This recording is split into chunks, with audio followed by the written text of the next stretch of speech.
Say good afternoon once again. Brethren, we're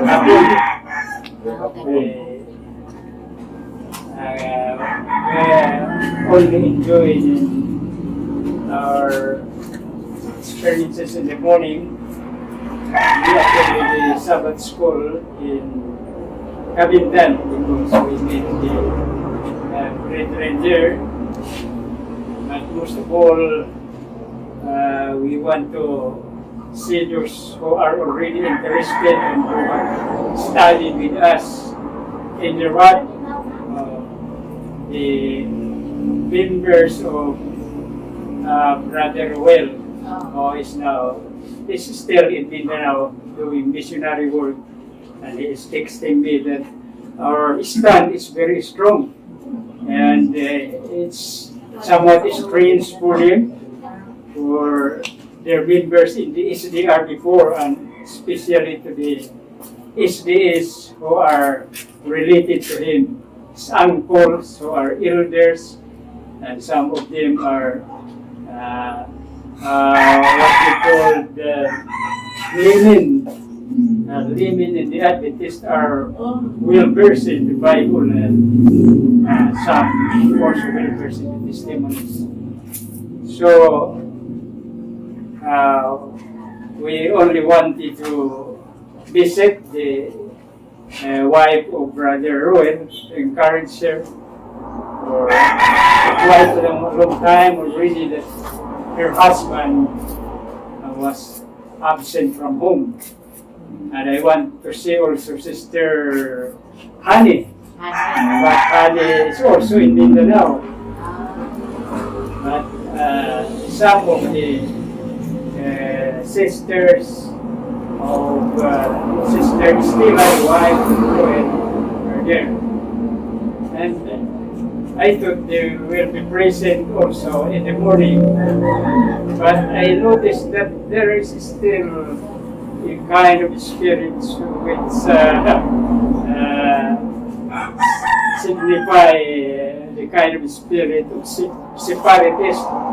They don't like anymore to attend the Islam because they know that the message of Islam is very limited, and it's just the same with the Adventist principles. And they know these principles already, even when they were still in the Seventh-day Adventists.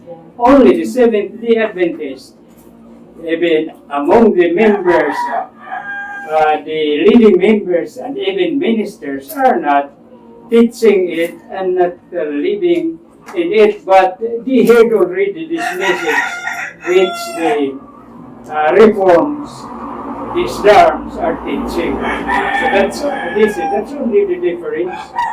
Theoretically, they know the third angel's message and the right arm of the third angel's message, which we call the health reform. So there's no more difference.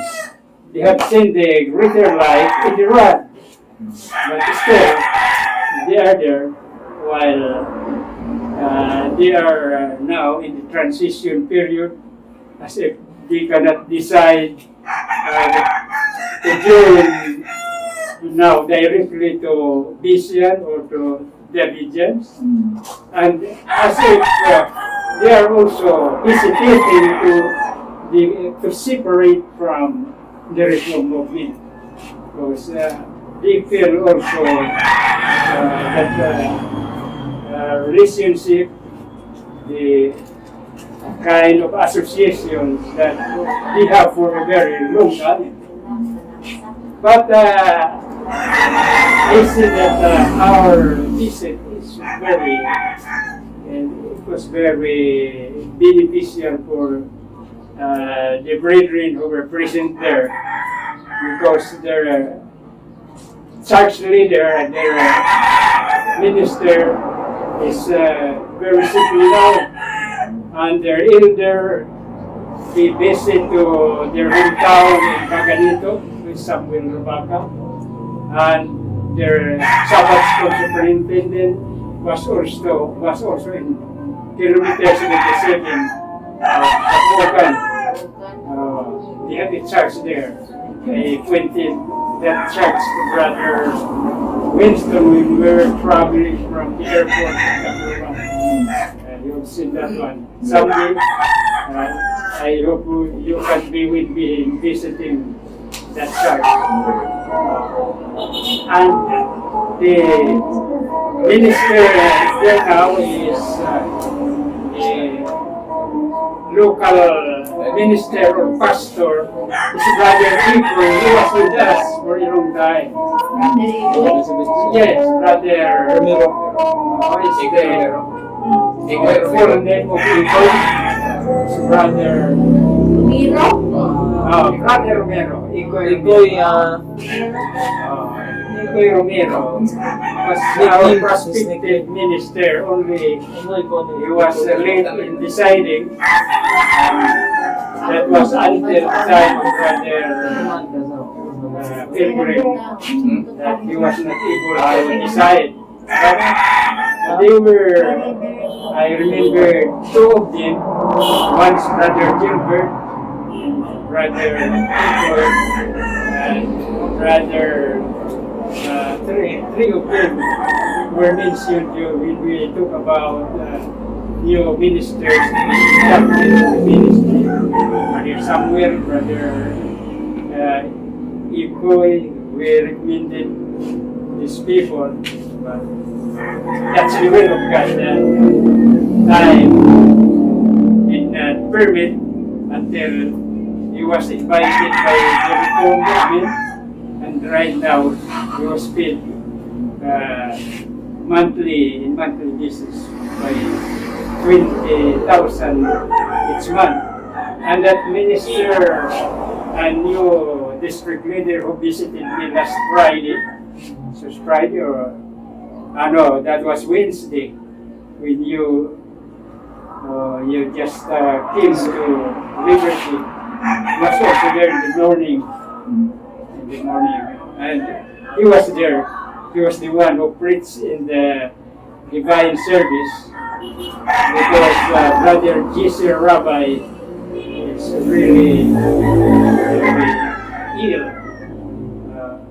Totally ill, even if he cannot go forward without the aid of his wife. Because all of his legs are cramped and his eyes cannot be opened so wide now, and he cannot see. So, he is very young, and he is very 50 pa siguro. was very active, and he is skilled in debating. And that's why even Brother Giorgito Monta that Brother J.C. Rabbi cannot be healed if he will not listen to me. I said, why?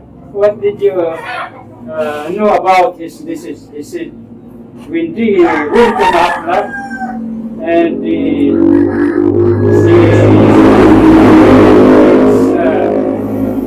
ministers in Yahweh, in Inupakan, also the members of the reform there who were affected by these assemblies of Yahweh, only by the name. They are still vegetarians, and many of them are really reforms, but now they were caught by this what they call the secret name broadcasters. So Brother Rabbi was still good. He was engaged in discussion, and Brother Giolito told me that he attacked so sharply in his speeches.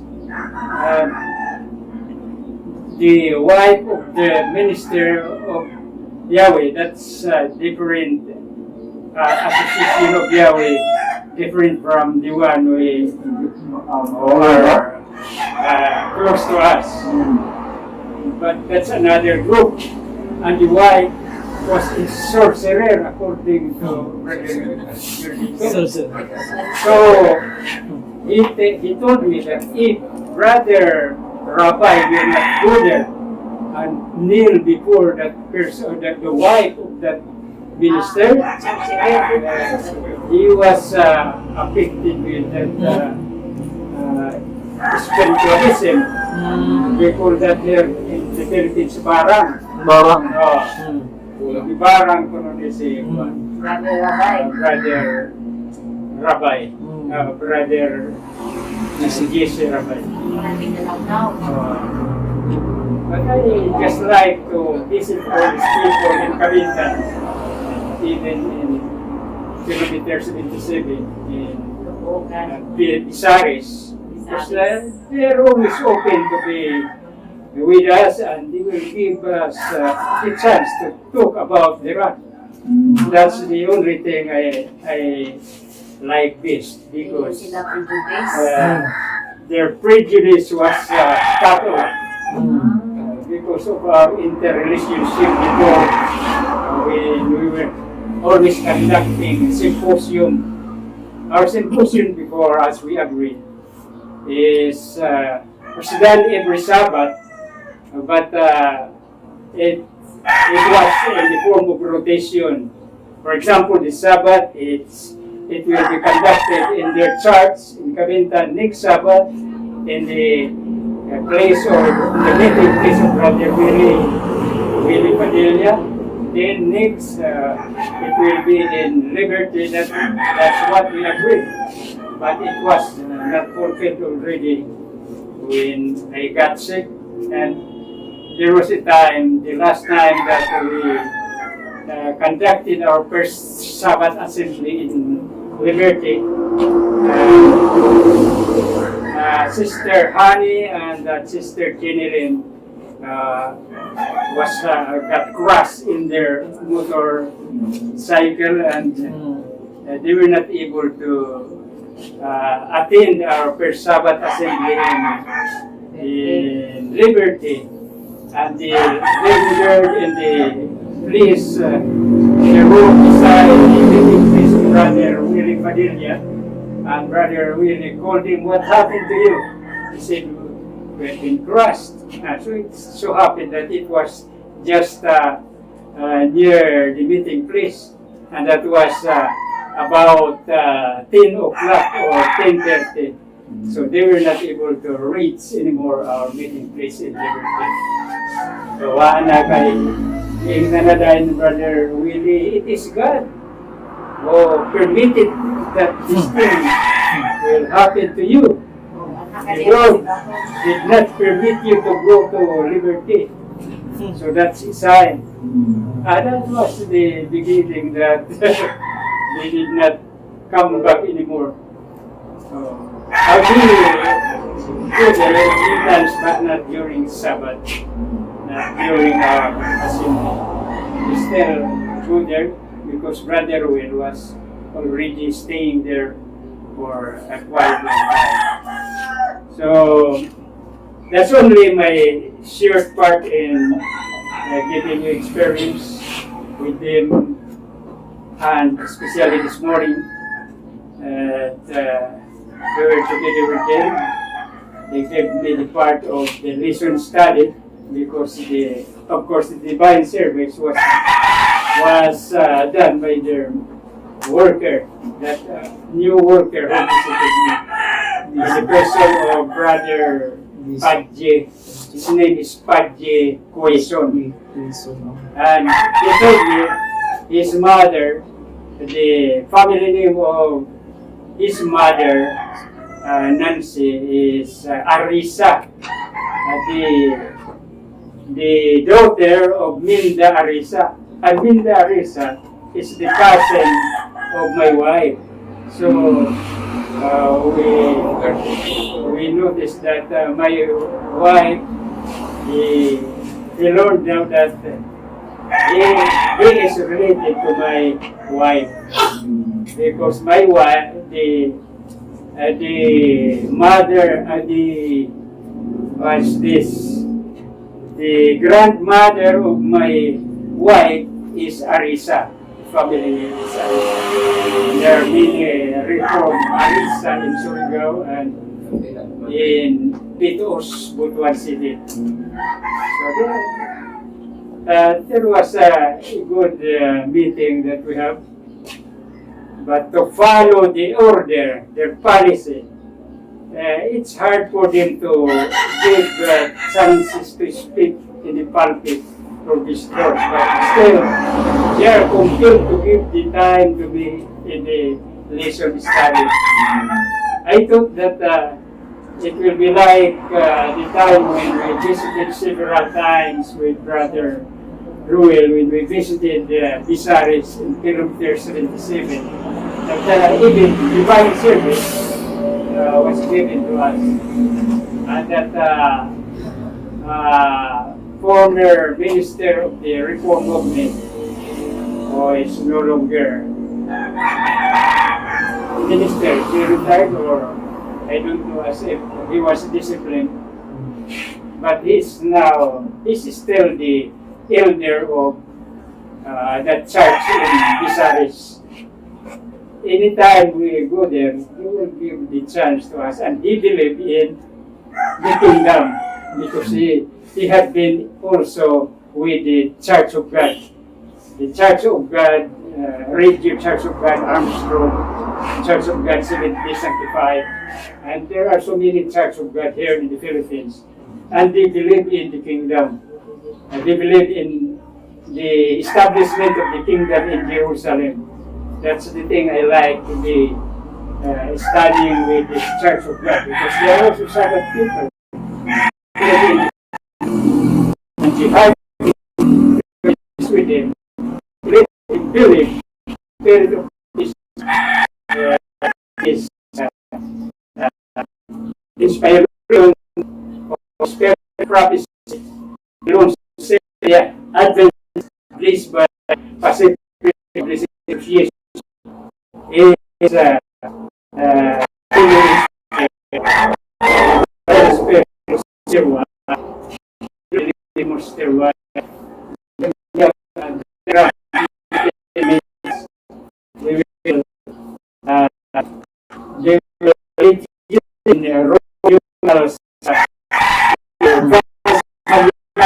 name of right that is 6 steps. We can learn from this church. But they believe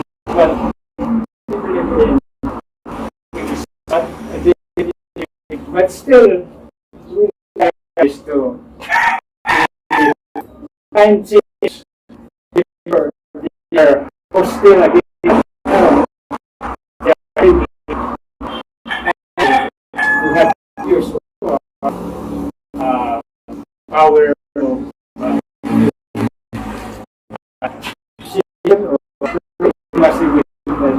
we convince people get with us. We are all getting close. That's the procedure and to you. I want to read it in the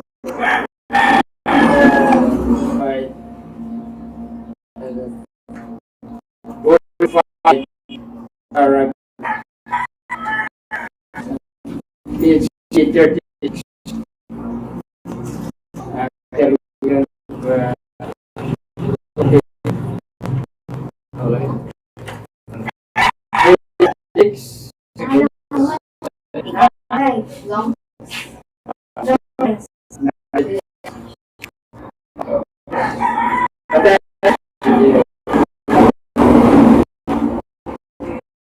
I have before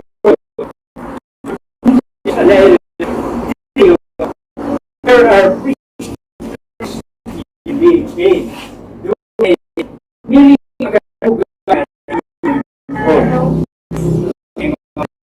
appreciate the reason again. I'm this way in mind and despair Christ. You not sa I'm gonna Hindi ito mabatan ang pangunan. Then kapit at home, your and in so kung sa kuhanan, imuluhan o items o sa iglesia. Try to teach us how widely you can live with them while I'll repeat.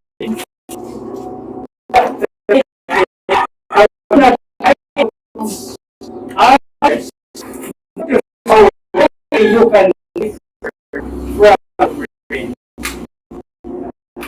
Yung pagamutin suban is pangitong sapat ang inyong kainan.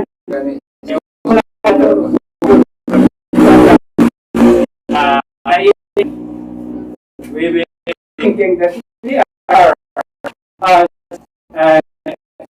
getting their trains up. Might come from we may be boasting that we have a greater light. And it is not bad if you can show them that we have the greater light. Only we have to use the right statement or right words that they will not be disgusted to listen to our discourses. So do not try to teach others, nor to see how widely you can differ from your brethren, but try to see how near you can come to them, how fully you can be in harmony with them. Ang imong hinoon ay dili ka mangitag paagi nga ikapakita nimo ang kalapad sa kalainan gikan sa uban nimong mga kaigsunan. Apan pangita ang paagi kung unsa kasuod nga ikaw makahimos pagduol kanila. Kung unsa kahimpit, how fully you can be in harmony with them. Kung unsa kapugos nga ikaw makahimo sa pagkakitag harmonia o kaangayan uban kanila. While doing all that you can on your part to perfect Christian character, give your heart to God for Him to mold according to His pleasure. He will help you. I know He will. May God bless you and your dear children. And may I meet you all around the great white throne is my prayer. This is the prayer of Mr. White, stated here in Volume 5, 336. Even among our brethren, let us say we are in the same group, Sarataka group, but if we talk about the difference between us, especially if we argue, we engage in discussion about some side issues, although we believe in the same pasture, we are all Vision, but sometimes we are fighting only in some side issues. So that's what Brother Winston has told us a while ago in this long presentation. Unfortunately, it was cut off because of the current. But that's very important. We must know and believe about the binding of the testimonies. The present binding is committed to one association and no other. You cannot hear from any other association the binding of the testimonies. And that's you have seen in the screen as written in Isaiah 8:16, bind up the testimony and seal the law among my disciples. That's the word of God. That's not the testimony of Vision. It's the testimony of the Bible And it is explained in the rod by Brother Hotep, not by Bingham or any other later generation. It was explained in TG 41:21 that the binding is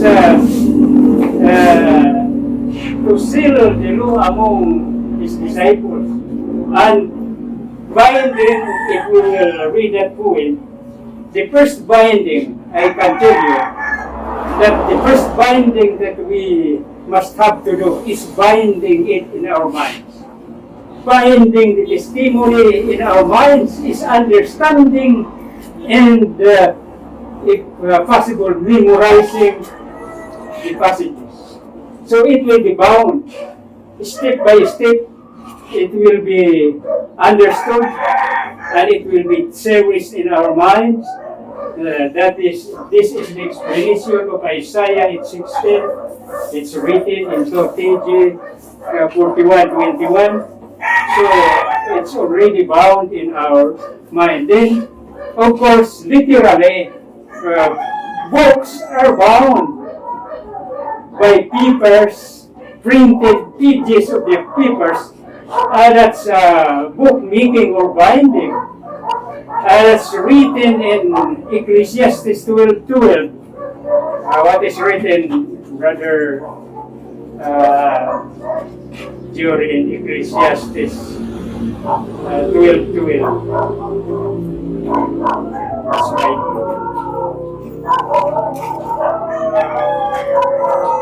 Ecclesiastes 12:12.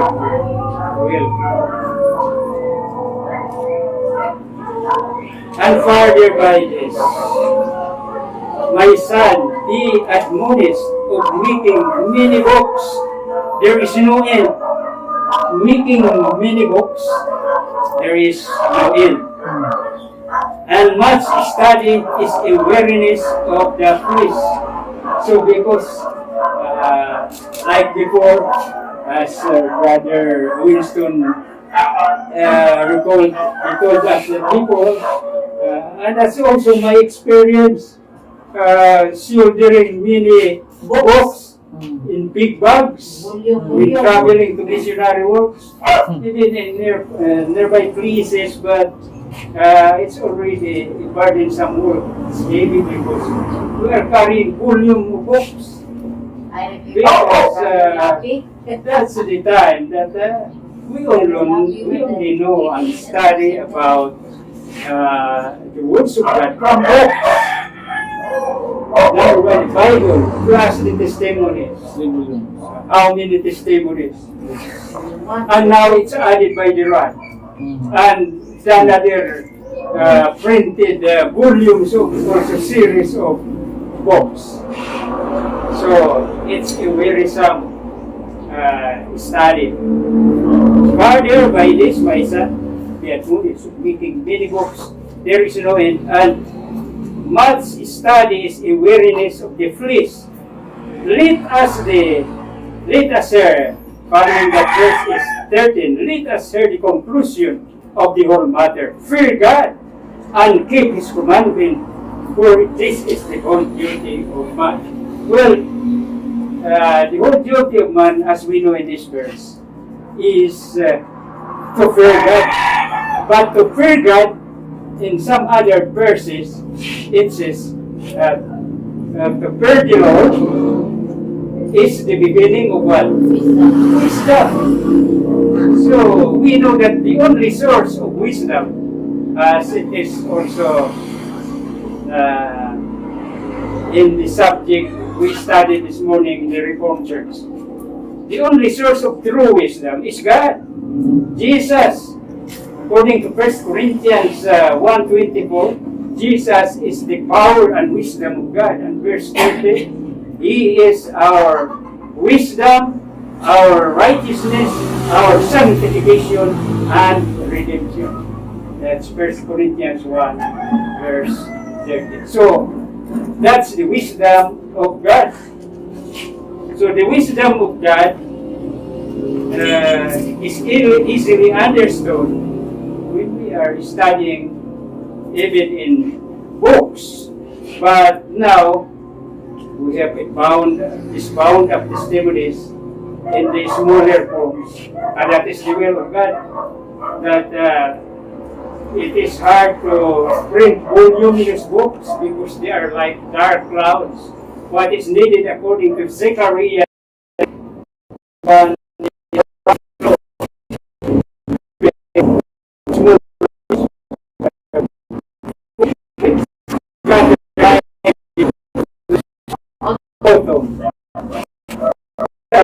what is mga things this yan karon.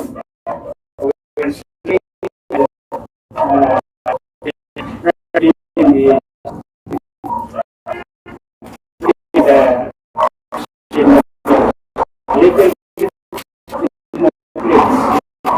discuss like and then what background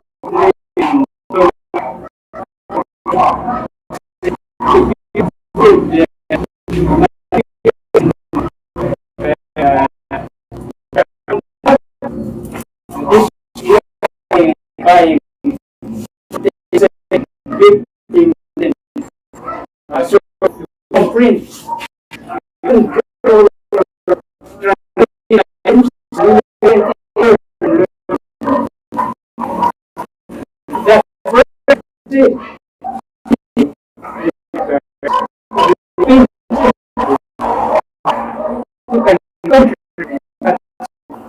but if we have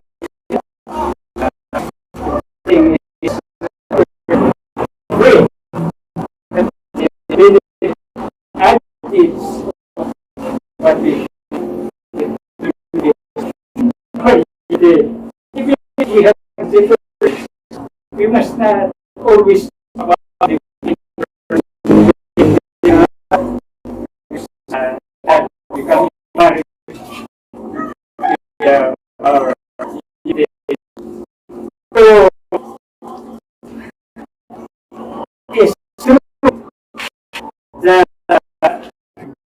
bind it and to bind it in our heart's mind is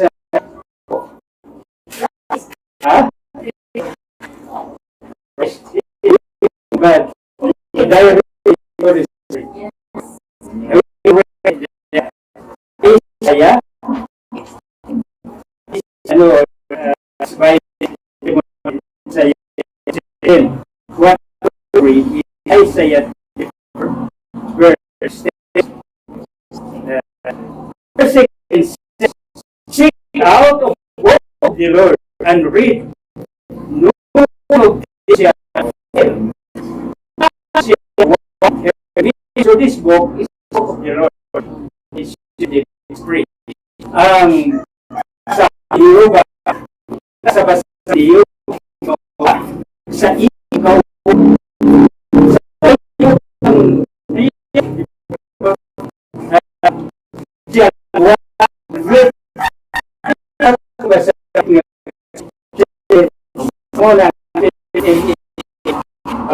ang what are the on his opinion, bound testimony. His father.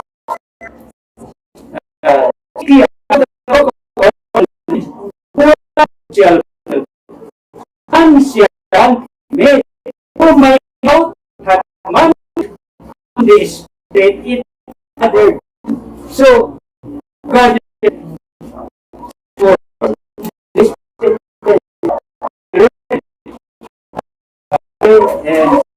and practically will be out in the palette. It's easy to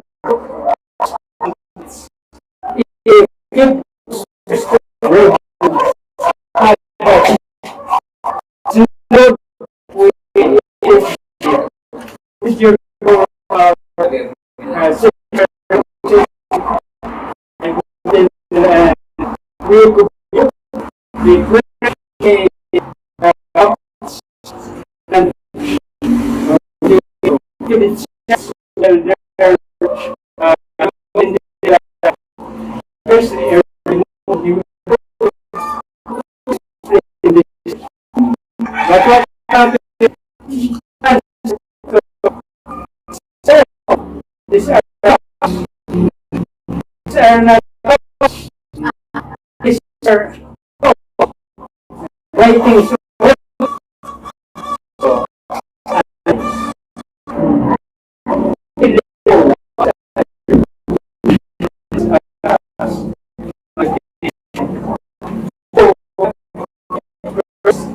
we bring them up.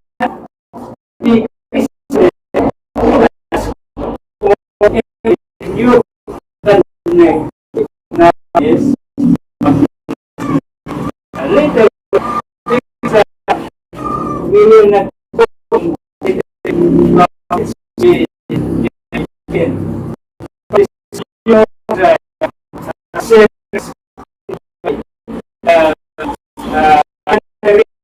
is this as we are paying for $3. So now I these are the is still it can no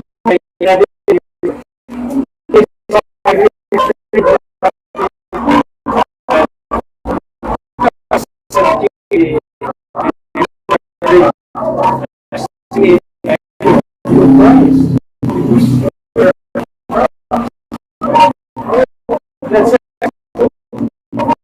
we right and we will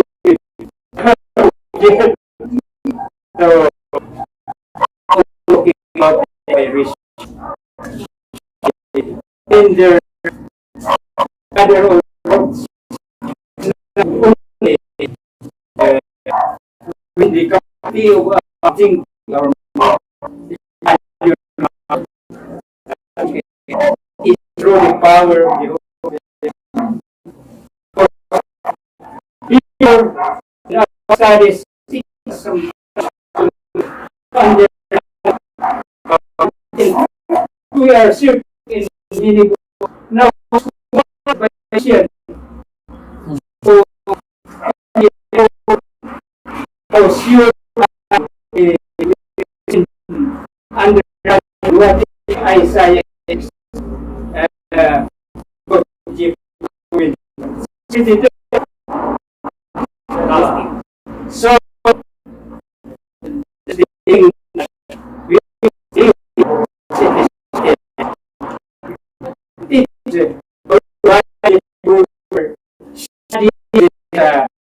the subject for communication imagine as it is in the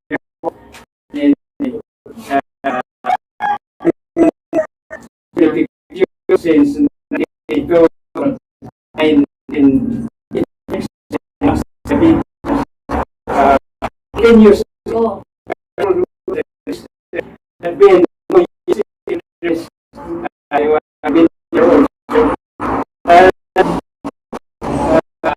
I think in a year since 71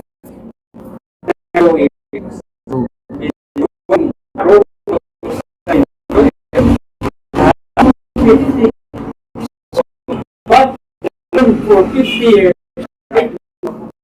through living in one side you just means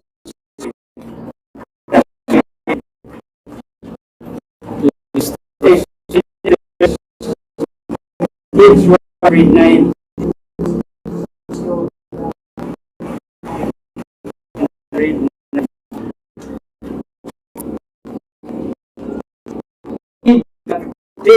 in our shirt will be will the people of the man start working with principle the roles and dignity are in must I mean this one Point was considering the issue to be welcome. Mabot tahon na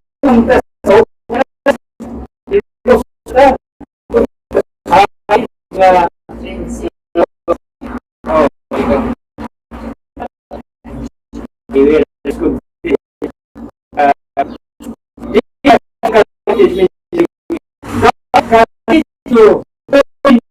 moment by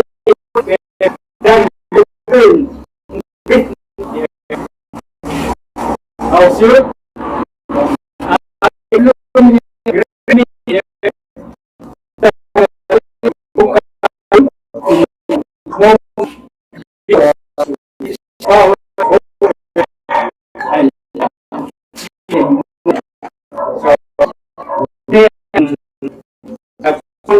on issue rather so with it my they represent but I only can do this visit I that would you so brother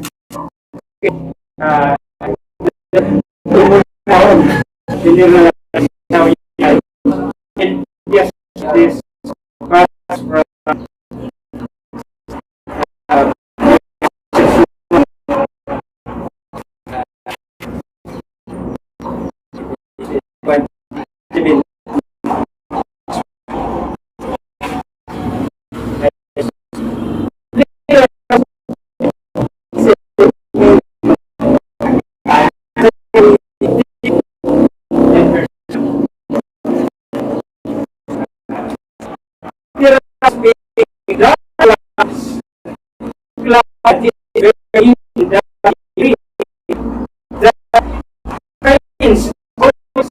conversely right out in this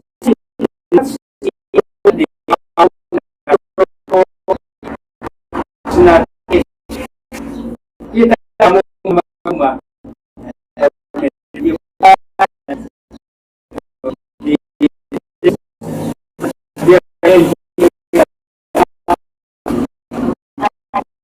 not only the tender it will wow flat and since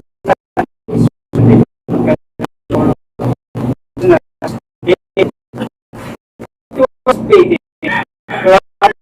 would so they read other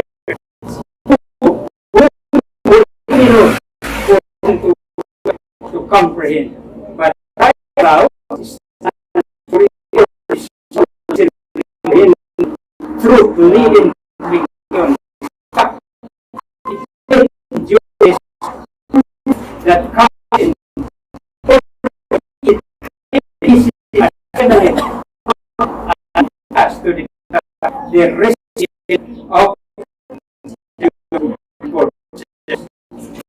this library of course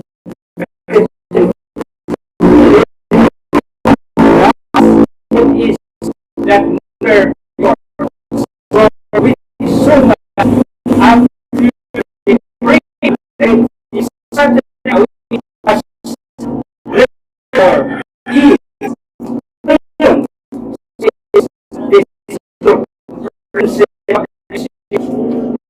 right out living with prison drug as this